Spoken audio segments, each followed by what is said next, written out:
There's literally a line down this street where one side's on one and the other is on another district. And it doesn't make sense because these are all in the same community. The 16th district being here and the 7th district here, people felt like the system was rigged, and it absolutely was. It was drawn in favor of the sitting politician, not in favor of democracy.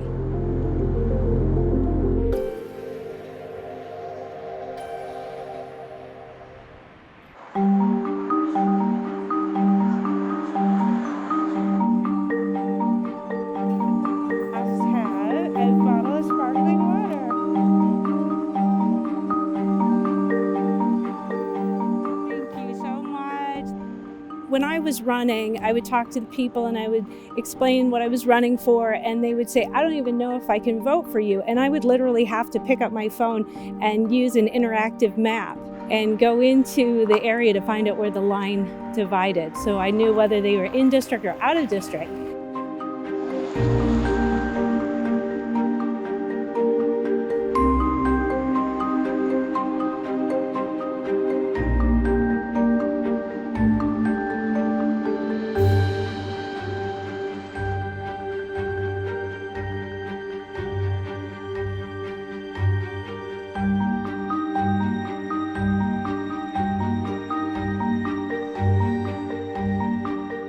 The reason this side was taken out of what was the 7th district was it was a Democratic stronghold.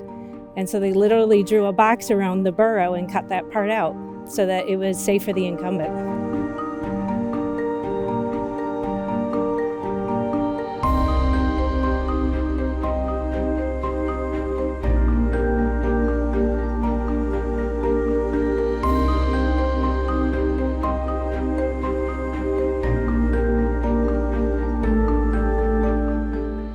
You'll look at the maps and you'll see that it's all about who was running the show and who had the say on where the districts were drawn.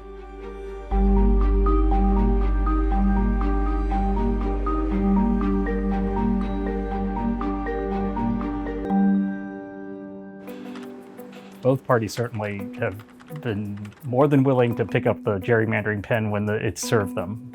The fact is, gerrymandering has become a national scandal. But more recently, Republicans have been more guilty than Democrats. We've got to end the practice of drawing our congressional districts so that politicians can pick their voters and not the other way around. When the districts are redrawn, we should take an active role in it. Why do politicians get to decide the districts? That should be something where the people are more engaged in. I think that's why people feel frustrated today in our process, is because it doesn't feel fair. It feels rigged. It feels like a game, because it is.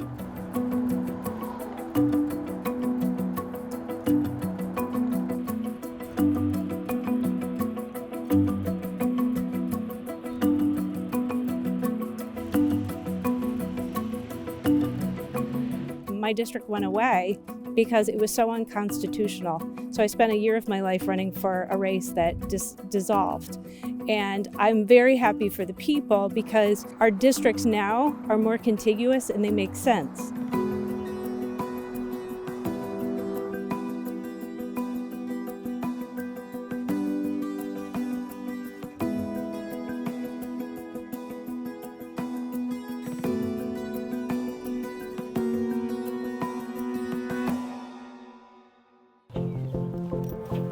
When I first heard about gerrymandering, I remember expecting a little bit better of the American democratic process because we're taught from a very young age that one person, one vote. And as we see in gerrymandered districts, that isn't necessarily the case.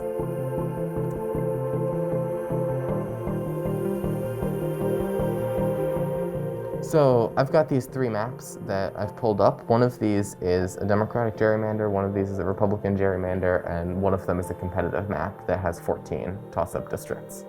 Yeah, the scary thing is that even for me, like a random 17-year-old just with the right software, these took maybe half an hour a piece to do.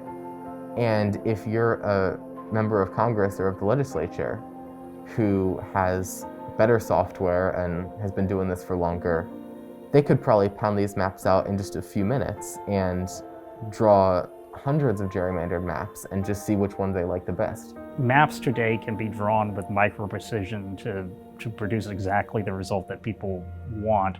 and to survive in good cycles and bad cycles. And people are able to do that because they have access to more powerful data and technology.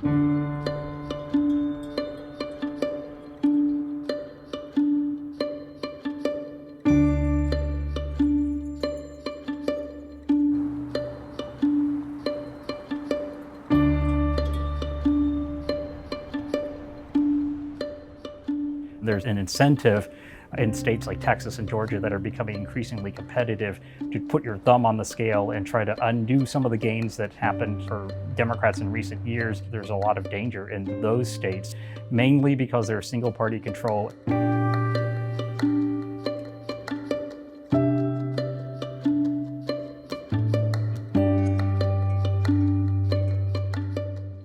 Looking ahead to the round of redistricting, things look more ominous, and particularly in the South, where the Voting Rights Act has been weakened by the Supreme Court, you still continue to have single-party control, and where communities of color are really growing very fast. And in those states, you're looking at a round of gerrymandering unlike you've ever seen.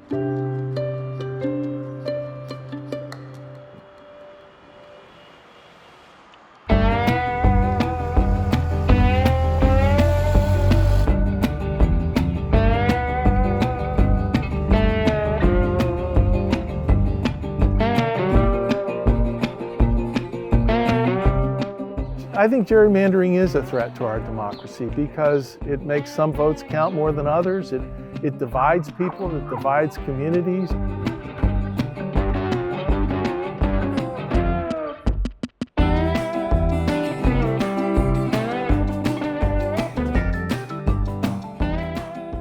We have a once-in-a-lifetime opportunity to do everything we can to make sure that those maps are drawn more fairly, with more engagement and input from our communities.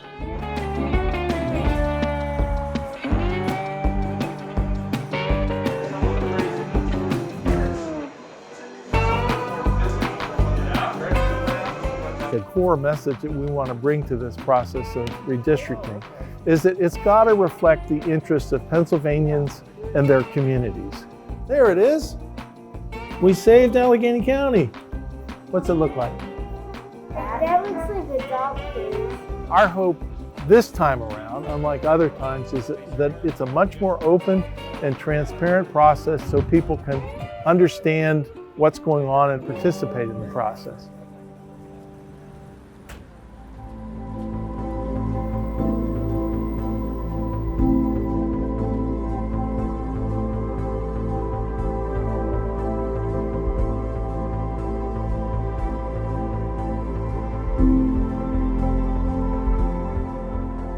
One of the problems of gerrymandering is it lessens political competition. If we can draw more fair, more representative maps, that's going to bring on more political competition, which will benefit our communities. I think map making is a really good way for people to become more active in their own communities and become more active in determining the fate of their community in terms of political representation. Democracy works best when it's two-way communication. That's how it's supposed to work. So this is the time to step forward and raise your voice to improve democracy.